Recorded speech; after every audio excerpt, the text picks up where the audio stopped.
जय भोलेनाथ दोस्तों, आज हम निकले हैं वाराणसी की यात्रा पे। सोचा गंगा में पाप धो लिया जाए।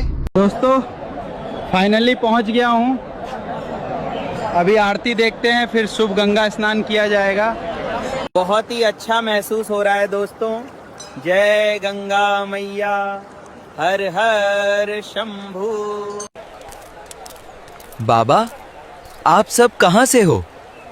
यही हमारा घर है बेटा।